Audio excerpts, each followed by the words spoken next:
കണ്ണൂരിൽ നിന്ന് P Sasi CPM സംസ്ഥാന സെക്രട്ടേറിയറ്റിലേക്കെന്ന് സൂചന. പി.കെ. ശ്രീമതിക്ക് പ്രായപരിധി ബാധകമാകും. കണ്ണൂരിൽ നിന്ന് ആരെ സെക്രട്ടേറിയറ്റിൽ എത്തിക്കണമെന്ന ചർച്ച പാർട്ടിയിൽ സജീവമായിരുന്നു. മനോജ് ചേരുന്നുണ്ട് വിവരങ്ങളുമായി. മനോജ്, പി ജയരാജനും MV ജയരാജനും മുൻപ് കണ്ണൂർ ജില്ലാ സെക്രട്ടറിയായ നേതാവാണ് പി ശശി. അതുകൊണ്ട് തന്നെ പി ശശിക്കാണ് സംസ്ഥാന സെക്രട്ടേറിയറ്റിലേക്ക് സാധ്യത കൂടുതലെന്ന് കഴിഞ്ഞ ദിവസം കണ്ണൂർ വിഷൻ റിപ്പോർട്ട് ചെയ്തിരുന്നു. ആ സാധ്യത ശരിവെക്കുന്ന തരത്തിലുള്ള വിവരങ്ങളാണോ ലഭിക്കുന്നത്? അർജുൻ, ആ രീതിയിലുള്ള വിവരങ്ങൾ തന്നെയാണ് ഇപ്പോൾ കൊല്ലത്ത് നിന്നും സംസ്ഥാന സമ്മേളന നഗരിയിൽ നിന്നും പുറത്തേക്ക് വരുന്നത്. CPM സംസ്ഥാന സെക്രട്ടേറിയറ്റ് രൂപീകരിക്കുമ്പോൾ ഏറെ സസ്പെൻസ് നിറക്കുന്നത് കണ്ണൂരാണ്. കണ്ണൂരിൽ നിന്ന് ആര് സെക്രട്ടേറിയറ്റിൽ എത്തുമെന്നതാണ് പാർട്ടി അണികളും നേതാക്കളും ഒക്കെ കഴിഞ്ഞ ദിവസങ്ങളിൽ ചർച്ച ചെയ്തിരുന്നത്.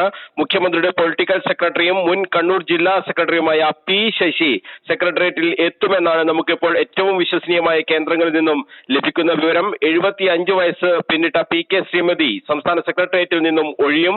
ആ ഒഴിവിലേക്കാണ് കണ്ണൂരിൽ നിന്ന് തന്നെയുള്ള മറ്റൊരു നേതാവിനെ ഉൾപ്പെടുത്താൻ പാർട്ടി ഇപ്പോൾ ആലോചിക്കുന്നത്. പാർട്ടി സംസ്ഥാന സെന്ററിൽ തന്നെയാണ് നിലവിൽ പി ശശി പ്രവർത്തിക്കുന്നത്. മുഖ്യമന്ത്രിയുടെ പൊളിറ്റിക്കൽ സെക്രട്ടറി എന്ന നിലയിൽ അതും അദ്ദേഹത്തിന് തുണയാവുകയാണ്. MV Jayarajan, P Jayarajan, K Ragesh എന്നിവരുടെ പേരുകളും സംസ്ഥാന സെക്രട്ടേറിയറ്റിലേക്ക് പറഞ്ഞു കേട്ടിരുന്നു.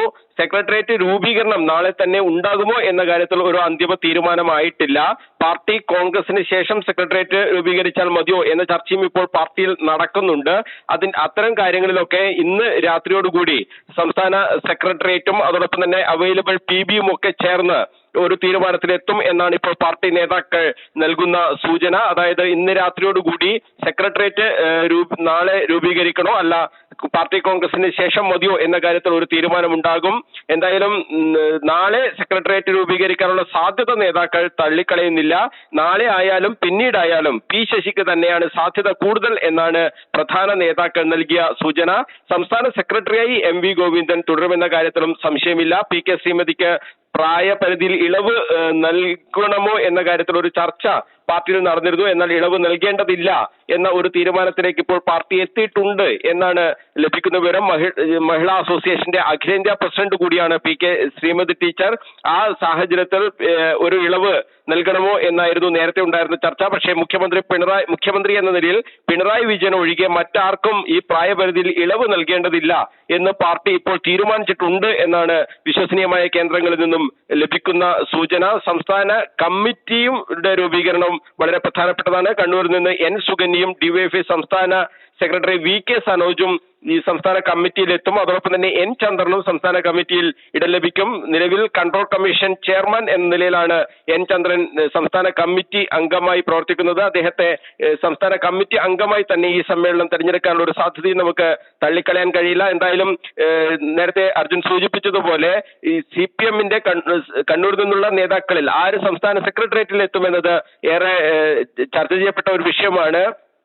ഇതിലാണ് MV ജയരാജനോ പി ജയരാജനോ എന്നുള്ളൊരു ചർച്ച ആദ്യം മുതൽ ഉണ്ടായിരുന്നു. പക്ഷേ കണ്ണൂർ ജില്ലാ സെക്രട്ടറിയായി MV ജയരാജനും പി ജയരാജനും മുമ്പേ ജില്ലാ സെക്രട്ടറിയായ നേതാവാണ് പി ശശി. ആ നിലയ്ക്ക് ഒരു പാർട്ടിയിലെ ഒരു സീനിയോറിറ്റി, കാരണം കണ്ണൂർ ജില്ലാ സെക്രട്ടറി ആരാണ് ആകുന്നത് അത്തരത്തിലുള്ള ഒരു കാര്യം, അതാണ് ഒരു സീനിയോറിറ്റിയായി പാർട്ടി വിലയിരുത്തുന്നത്. അങ്ങനെ ജില്ലാ സെക്രട്ടറിയായ നേതാവാണ് പി ശശി. പിന്നീട് നടപടി ഒക്കെ നേരിട്ടുവെങ്കിലും ഇപ്പോൾ വീണ്ടും പാർട്ടിയിൽ സജീവമാണ്. സംസ്ഥാന കമ്മിറ്റി അംഗമാണ്. കഴിഞ്ഞ സമ്മേളനം മുതൽ പാർട്ടിയിൽ ഏറെ ശ്രദ്ധേയമായ പ്രവർത്തനം നടത്തുന്നയാളാണ് പി ശശി. അപ്പോൾ പി ശശിയെ സംസ്ഥാന സെന്ററിലേക്ക്, സംസ്ഥാന സെക്രട്ടേറിയറ്റിലേക്ക് കൊണ്ടുവരിക എന്ന ഒരു തീരുമാനത്തിലേക്ക് ഇപ്പോൾ പാർട്ടി എത്തി എന്നാണ് നമുക്ക് ലഭിക്കുന്ന വിവരം. എന്തായാലും അന്തിമ തീരുമാനം നാളെ മാത്രമേ ഉണ്ടാകാൻ സാധ്യതയുള്ളൂ.